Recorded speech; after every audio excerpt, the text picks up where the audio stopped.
மாவட்டம் விளாத்திக்குளம் அருகே +2 மாணவி பாலியல் கொலை செய்யப்பட்டிருப்பதாக அண்மை செய்திகளை பார்த்து வருகிறோம்.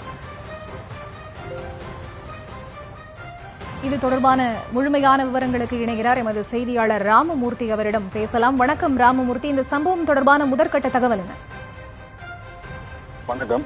தூத்துக்குடி மாவட்டம் விளாத்திக்குளம் அருகே சிறுமி ஒருவர் விளாத்திக்குளம் அருகே 12ஆம் வகுப்பு படித்துகிறார். இந்நிலையில் நேற்று இரவு வீட்டின் அருகே காட்டுப்பகுதிக்கு இயற்கை உபதேக்காக சென்ற சிறுமி வீடு திரும்பாத நிலையில் இன்று மாலை 4 மணி அளவில் காட்டுப்பகுதியில் ஆடை கலந்து நிலையில் சிறுமி சடலமாக கடந்துள்ளார். இதனை அடுத்து சிறுமியின் உடலை கைப்பற்றிய குளத்தூர் காவல் நிலைய போலீசார் சிறுமியின் உடலை தூத்துக்குடி அரசு மருத்துவமனை உடற்குழு ஆய்வுக்கு அனுப்பி வைக்க முயன்ற நிலையில் வாகனத்தை மறித்து குற்றவாளிகள் உடனடியாக கைது செய்ய கோரி தற்போது சாலை மறியல் போராட்டத்தில் ஈடுபட்டு வருகின்றனர். தற்போது சிறுமி கொலை செய்யப்பட்ட இடத்தில் மாவட்ட காவல் கண்காணிப்பாளர் மதன் ஆய்வு மேற்கொண்டு வருகிறார். சிறுமியை 4 துண்டாக வெட்டி போட்டதாக கூறப்படுகிறது.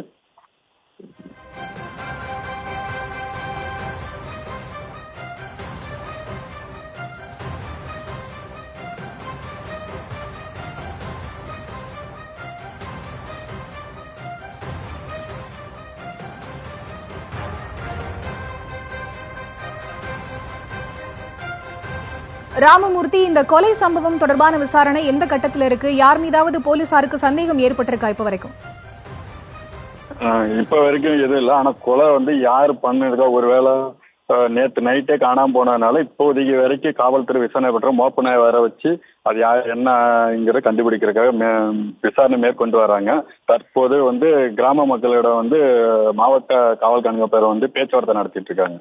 தூத்துக்குடி மாவட்டம் விளாத்திக்குளம் அருகே +2 மாணவி பாலியல் கொலை செய்யப்பட்டிருப்பதாக அண்மை செய்திகளை பார்த்து வருகிறோம்.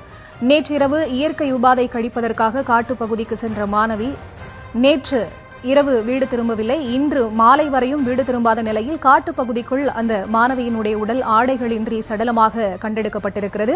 உடனே அந்த மாணவியின் உடலை தூத்துக்குடி அரசு மருத்துவமனைக்கு போலீசார் கொண்டு செல்லக்கூடிய வழியில் அந்த பகுதியில் இருக்கக்கூடிய பொதுமக்கள் குற்றவாளிகளை உடனடியாக கைது செய்ய வலியுறுத்தி போராட்டத்தில் ஈடுபட்டு வருகிறார்கள். போலீசாருடன் அவர்கள் வாக்குவாதத்தில் ஈடுபட்டிருக்கிறார்கள். இந்த சம்பவம் தொடர்பாக போலீசாரும் தொடர் விசாரணையில் ஈடுபட்டு வரக்கூடிய அண்மை செய்திகளை பார்த்து வருகிறோம். சிறுமியின் சடலம் துண்டு துண்டாக மீட்கப்பட்டிருக்கக்கூடிய இந்த பயங்கர சம்பவமானது தூத்துக்குடியில் நிகழ்ந்திருக்கிறது.